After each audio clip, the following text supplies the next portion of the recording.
Hi guys, welcome to my YouTube channel. For this video, review ulit tayo para doon sa mga nagre-review at mag-take ng REE board exam.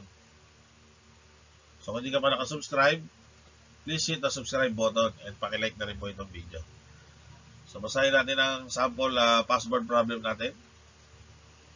The electromagnetic torque developed in a motor is 150 Newton meter. If the field flux is decreased by 20% and armature current is increased by 15%, find new electromagnetic torque developed.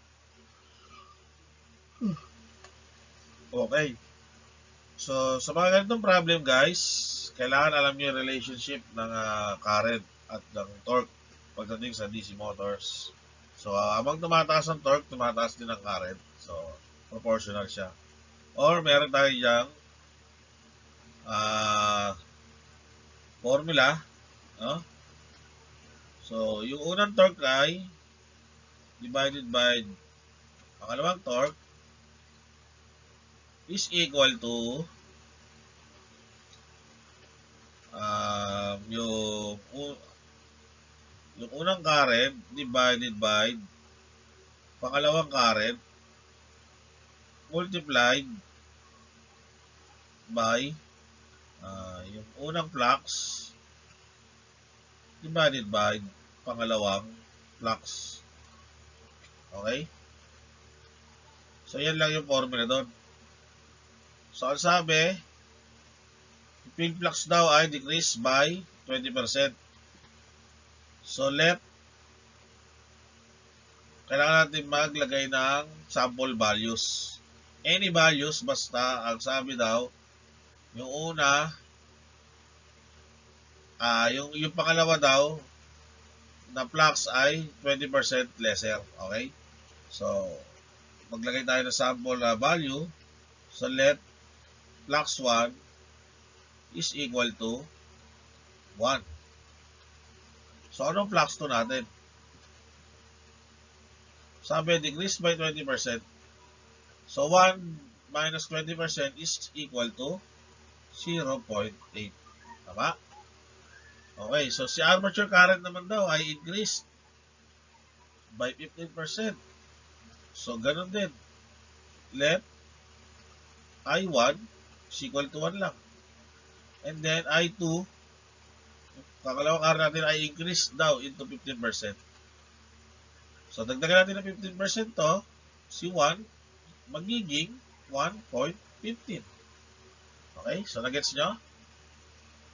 So, any value, as long as yung pangalawang flux ay mas mababa ng 20% based sa problem, and any value rin ng current na dapat ay mas mataas ng 15% yung pangalawang value. Okay? So, pwede na natin itong isolve. Okay? T1. Anong T1 natin? Torque 1. Which is 150. Okay? So, lumalabas, 150 divided by T2 is equal to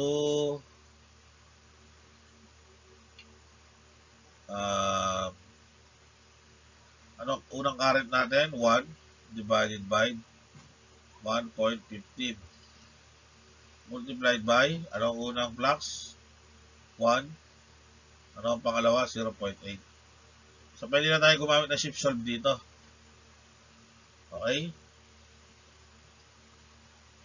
Or simply, interchange natin yan. No? 150 is equal to T2 times 1 over 1.15 times 1 over 0.8, or interchange natin ulit, T2 is equal to 150 divided by 1 over 1.15 multiplied by 1 over 0.8. Okay, actually dito pa lang, pagdating sa board exam, pwede nyo na itong gamitin, shift solve nyo lang. Okay, mabilis na yan. Binanual lang natin para mapakita natin. kung paano siya nakuha manually. Okay? So, solve natin. 150 over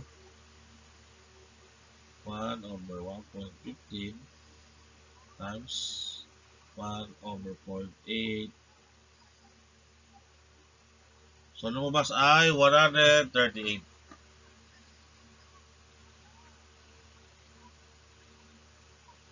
So, meron tayo dito 138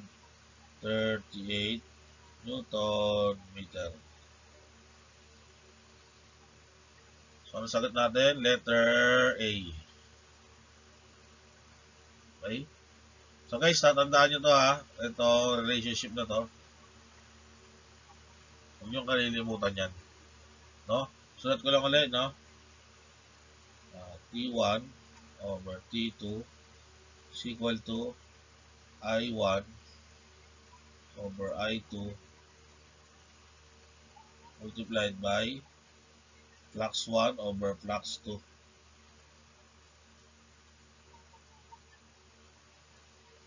So yan ang formula.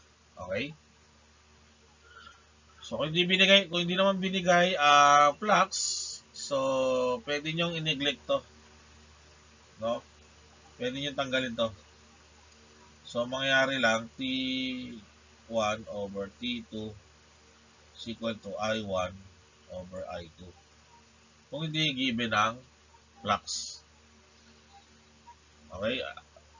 So for this problem, pwede kayong mag-assume ng kahit anong given sa flux and current. Make sure lang na sinunod nyo yung sinasabi sa problem na yung pangalawang flux ay decrease ng 20% and yung pangalawang current ay increase by 15%. So, mas madali kung gagamitin nyo 1 na lang. Katulad ng ginawa natin sa problem. So, I hope na may natutunan kayo. Good luck sa board exam. Kung hindi ka pa nakasubscribe, please hit the subscribe button. God bless and thank you.